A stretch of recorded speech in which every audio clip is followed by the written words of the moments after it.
Welcome to Our Girl Relationships. We talk about the problems people face in their day-to-day lives. Let's start with the video. Casey is my best friend, and we have been friends since high school. We are a classic case of opposites attract. I'm the nerd who prefers to be home on my own, while Casey is the bubbly, party-going, fun-loving type.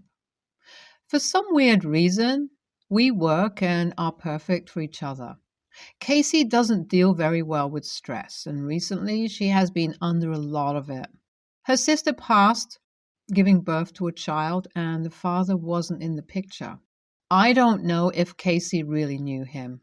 This came as a shocker to her. It completely turned her life upside down because she was now responsible for this child, all while mourning her twin sister. She wasn't handling it well, and I helped her out as much as possible. Casey did not want to have a family. Maybe she would change her mind later, but she would have preferred that to be her choice instead of a child being dropped on her lap. Casey wanted a very flexible life and did a great job building that for herself. She was a freelance photographer and did a lot of graphic designing. Her profession made her travel a lot, which was precisely what she wanted. Casey was at the top of her career when this happened. It was honestly a tragedy. You could not get Casey to stay put. And now, knowing that she had to stay put for a child that wasn't hers, was very hard for her to wrap her head around. She didn't want to be a mother and wasn't ready when her sister died. Her sister had many complications during pregnancy, but still wanted to continue carrying her baby. She was strong, but her strength couldn't carry her through childbirth. For the past 8 months since her sister died, she hasn't been able to take any gig, and I knew it was getting to her. So we agreed that the next gig she got, she would take it so she could get a breather and rest from everything. Amazingly, she had to cover a wedding at some resort, so she decided to do it and stay a few more weeks for her vacation. I was swamped then, so I couldn't help with her niece. It was tax season and I was buried in work. I called her on the day that she was to travel to ensure she was ready and everything was sorted. She answered and hurriedly said she didn't want to miss her flight, so she had to go. We said our goodbyes. This was around 9 a.m. I was surprised to get a call from CPS asking for Casey's whereabouts. I told them that she had gone on vacation and that a sitter was to take care of her niece. When Casey asked me to do it and saw that I was unavailable, she said she would arrange for someone to help her. She had even asked me if I knew any nannies, preferably someone older, so she was sure they could take care of her niece. I sent her a few contacts. The lady from CPS said her neighbor called, saying that there was a baby in the house who had been crying for hours, and she was scared that something was happening to the baby. She also mentioned that she saw Casey leave in the morning. I couldn't believe my ears. I knew Casey was having difficulty with the baby, but I didn't think she would be this careless. I called Casey several times that evening, but didn't get through. I was lucky to have still met the CPS officials when I arrived at Casey's house. Everything was true. She had left her niece there and traveled. There had to be some reasonable explanation for this. The officials asked me to call them once I heard from Casey, which I agreed to do. They left with her niece. At this point, I was confused. I thought she had already gotten someone to take care of her niece while she was away. I low-key blamed myself because I was the one who advised her not to reject her next gig. I just thought she needed a break and that she would be rejuvenated and ready to be all her niece needed her to be when she came back. I got a call from a different number and I just knew it had to be Casey. I was right. I had so many questions to ask, but knowing Casey, if I had bombarded her, she wouldn't say anything. So I forced myself to calm down and let her speak. She said she was so tired and couldn't do it any longer. She didn't want a baby, so she made sure that she couldn't get one. Having her sister die was already much for her, so adding a newborn was extremely stressful. She hadn't the slightest idea how to be a mother and was failing. Casey said she didn't want to let her late sister down since she was her only family, so she agreed to be her guardian and try these past months. She said she couldn't even get a babysitter, and that was it for her. She realized she couldn't do it any longer. That was why she seemed in such a hurry when I called, because she didn't want me to find out and try to change her mind. She told me that she had connected her CCTV to her phone, so she was watching to see what would happen. She said her flight was in the evening, but she had purposely left early so someone would notice that a child was in the house. Once she saw her neighbor notice, she decided that she could go. Her plan was never to return this way until the dust had settled, because she was sure that CPS, or maybe even the police, would try to look for her. According to her, that was the only way she could give her niece a better life, since she wasn't a good mother, as the last 8 months had proven. Casey was struggling more than I knew, and now there was nothing I could do. The deed was already done, and the authorities are aware. I wish she had confided in me. I could have gotten someone, even if it was my grandma, to help out. I'm sure she would have been happy to assist with her niece, since she was not working anymore and always looked for something to occupy her time. It just didn't cross my mind until now. Casey begged me not to tell CPS where she was and that she would leave for somewhere else immediately after she was done with the wedding. She wasn't going to tell me where she would be because it was safer that way. Casey is my best friend, and she has been there for me too many times and I can count. I feel like I let her down and am so sorry that I can't help her right now. The same lady from CPS called to find out if I had heard from Casey, and I lied. I lied to protect my best friend, but I don't know if that was the right thing to do. I feel horrible because I can't even say it to anyone close to me. I haven't been myself since the whole incident, and everyone can tell that something is up because I'm not good at hiding when something is wrong. I decided I'll tell my family only part of the story. They had a lot to say, and I honestly didn't want to hear it. Some of them spoke about how irresponsible and selfish Casey was being and has always been. That's why she didn't want a family and couldn't take care of her sister's baby. Some sympathized with her and hoped she didn't get in trouble, while the very nosy wanted me to tell them every detail. My mom advised me to report to the authorities once I heard from Casey. I looked at her surprised as she reaffirmed it, saying she didn't want me getting in trouble because I wanted to keep my friend's secret. She told me to leave it alone and let the authorities handle the situation, however they saw fit. My mom knew me too well, so she went on and on about me reporting Casey. Thank God she hadn't figured that I already spoke to her. This means that I'm on my own, and no one around me can know what is happening. After all that has happened to Casey, it still kills me to lie to the authorities. I am beyond scared for my life, and I can't report her. I called the lady at CPS for some updates because I knew Casey would want to know what would happen with her niece. She told me that they would put her in the system. However, for now, they're taking care of her while the authorities are looking for Casey because she agreed to be her guardian after her sister died. So she couldn't have just run away like that. I asked her to update me on the baby and if the authorities find Casey because I would like to know what happened with her. I already know I did that as a cover-up, so they don't suspect me.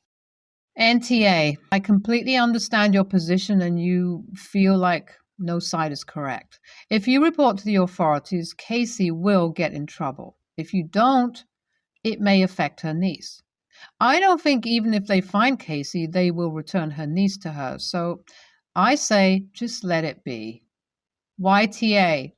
Casey needs to face the law for what she did.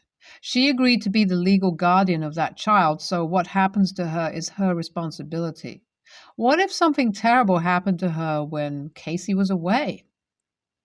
Yes, you say she was watching with the CCTV, but how fast could she have gotten back or gotten help if something went wrong? She needs to serve some jail time and serve as a deterrent for others who think they can do as they please. A child is not a toy. My boyfriend Jay, male 35, and I, female 33, recently moved in together. We love our new apartment and try to take good care of it. On the regular, I definitely pick up more of the household chores than he does, but he does a decent amount to keep things clean. Jay's parents are coming to visit for Thanksgiving, and I will not be here. I'm going home to visit my parents this year. His parents visit a lot.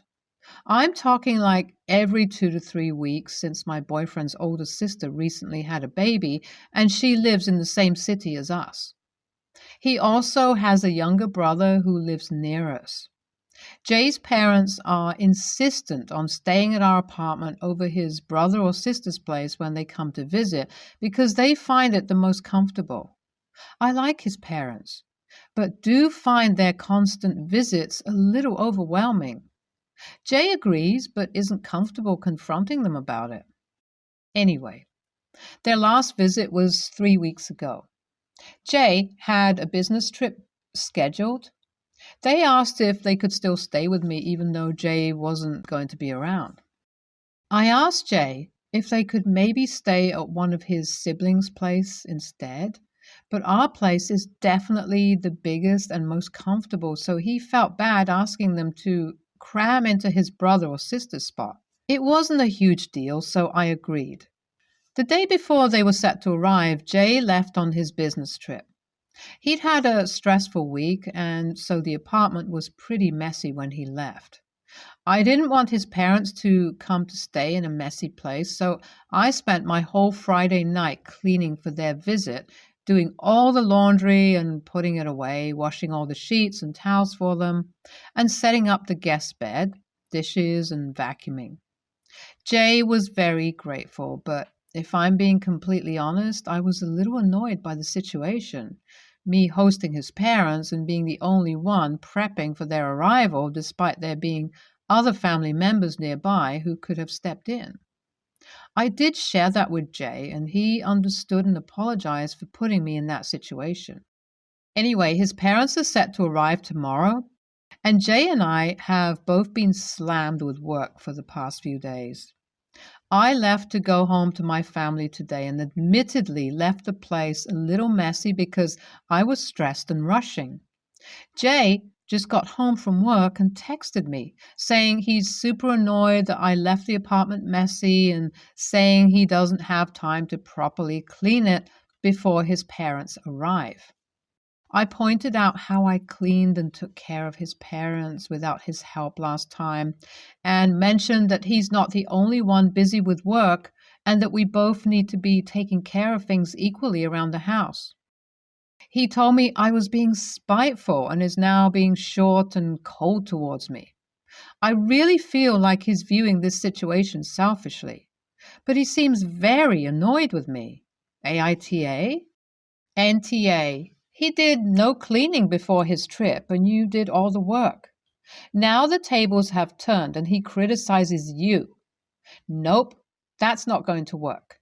He should have done some cleaning before his last trip, or looked at the two situations as being the same, and sucked it up, and done the cleaning for Thanksgiving without complaint. No one likes to do all of the cleanings, but sometimes you have to. And he's going to have to tell his parents they can only stay over once every 3 months. They have other kids. Let them stay with their other children. It's unfair for you to have to be their host every time.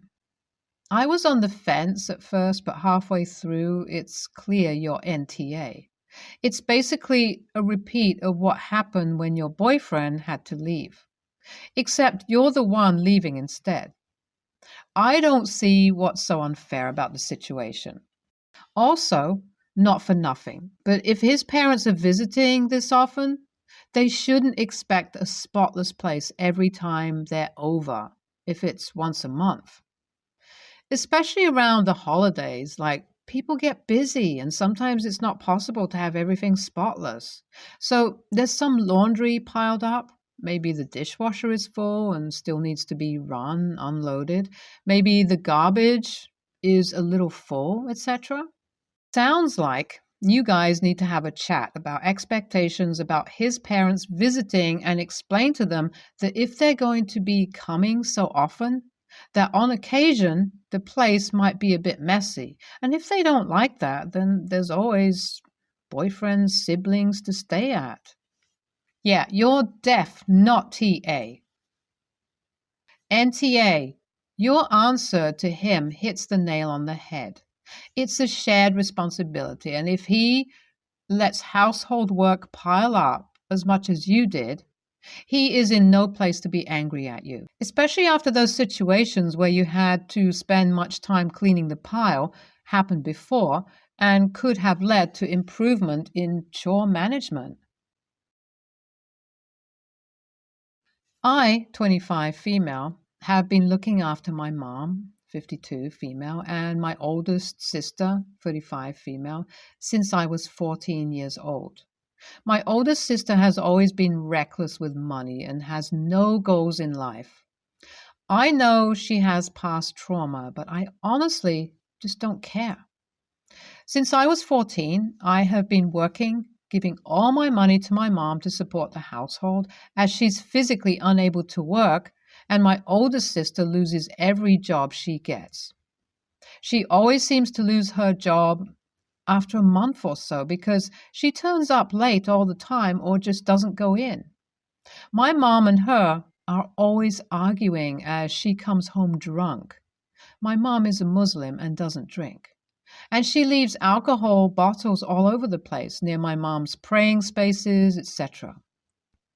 She's always yelling about how hard her life is and she's a victim. And she's always helping us and we take advantage of her kindness. She's taken my mom to maybe 10 hospital appointments in the last 20 years. She cries that she's depressed, and we are stressing her out when we try to question her behavior and get her help. I've had to be the breadwinner and worked throughout school and worked full-time while studying a full-time degree as well. Without me, she wouldn't even have a roof over her head. I have been paying for all the bills since I was a child.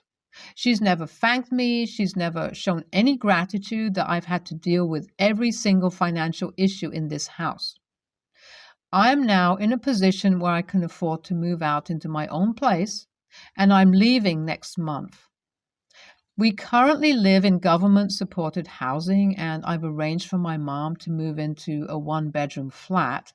And I've told my sister she has 1 month to move out as mom's new place is only a one-bedroom. And the local council won't let her live there as it'll be overcrowded.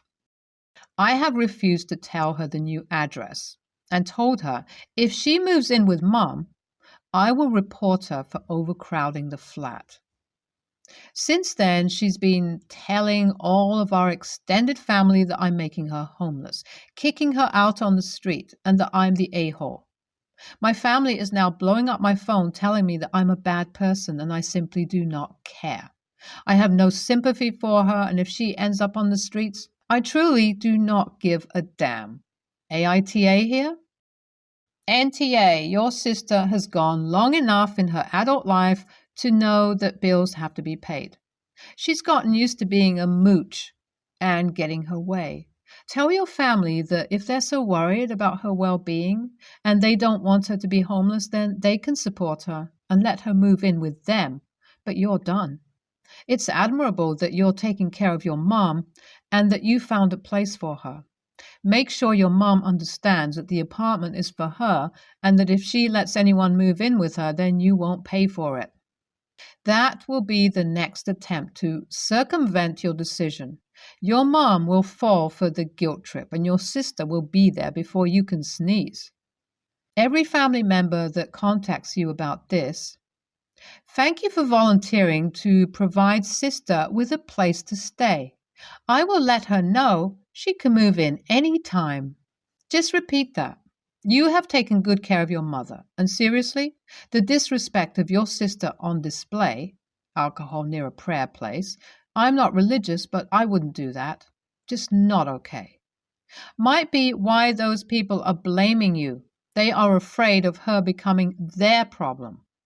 Your sister is, legally, an adult, mentally, not able to judge.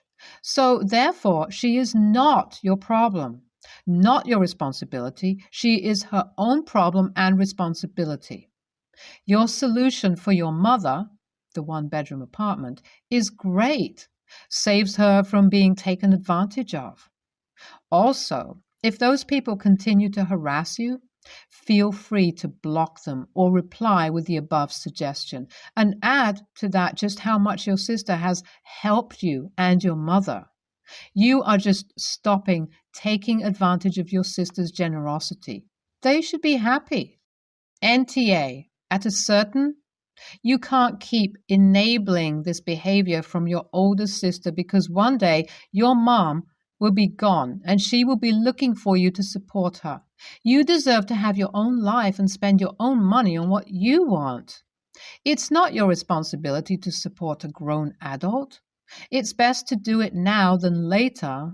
Your mom can have some peace and your sister, hopefully, can learn to be independent and stable. Let the rest of your family be mad because they aren't lifting a finger to help this situation.